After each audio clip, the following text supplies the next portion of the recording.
kuhusu uwanja wa Benjamin William Mkapa. Uwanja wa Benjamin William Mkapa niseme umefanywa matengenezo na karibu yanakamilika. Nadhani mwisho wa mwezi huu utakuwa umekamilika. Lakini niwaeleze haukuhusu pitch. Kama mnavyokumbuka mwaka juzi, nadhani ilikuwa wakati wa mashindano ya Simba Sports Club na Al Ahly, CAF walitupa $500,000 kutengeneza ile pitch. Na wakasema ile pitch tunaweza tukaitumia kwa muda wa miaka 2 kabla ya kuitengeneza tena. Kwa hiyo katika matengenezo, katika ukarabati unaoendelea, swala la pitch haikuwa sehemu ya matengenezo. Na tumetengeneza mambo yote, mtaona majukwaa, na hata nyinyi waandishi wa habari wakati wa CHAN safari mtakuwa na mahali pazuri kabisa pa kufanyia kazi zenu. Na wapiga picha mtakuwa na mahali pazuri kabisa pa kuweka kamera zenu. Sehemu ya kuweka vifaa vingi sana. Tumejenga ile nani mpya ile screen ile kubwa kabisa. Lakini pitch haikuwemo, na pitch itafanywa kazi baada ya CHAN. Changamoto iliyotupata siku ile ilitokana na mvua kubwa ambazo zilinyesha kwa takriban saa 2. Na mvua ilipokoma baada ya nusu saa, mechi ikachezwa. Kwa hali hiyo ikaleta changamoto ya uwanja. Na ndio maana wizara yenyewe hata kabla ya mtu mwingine yoyote kusema ilitangaza kuufunga ule uwanja ili tuweze kupitia tena na kufanyia marekebisho ambayo yatatuwezesha, ndio maana tumeufunga, kutuwezesha kuendelea na mashindano haya sasa mpaka CHAN. Lakini baada ya CHAN ule uwanja, ile pitch, tumeshamaliza uwanja, ile pitch tutaondoa tena na kutengeneza pitch nyingine kwa ajili ya AFCON.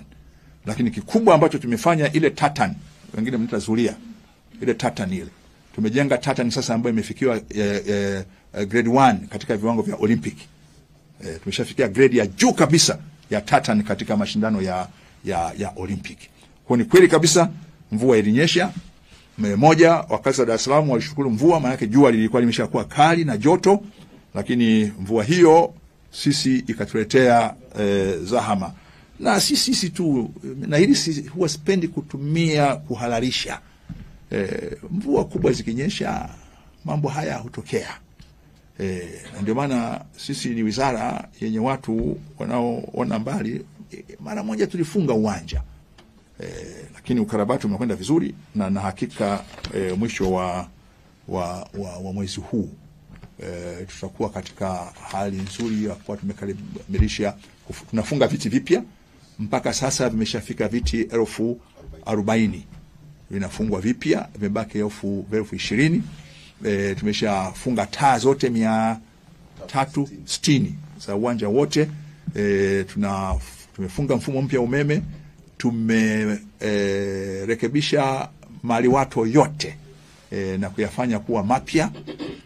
Changamoto yetu kubwa ni kuendelea kusimamia matumizi bora ya hayo maliwato. Tumeimarisha ulinzi kwa kamera za CCTV, na ule uwanja toka ulipojengwa ulikuwa haujafanyiwa ukarabati.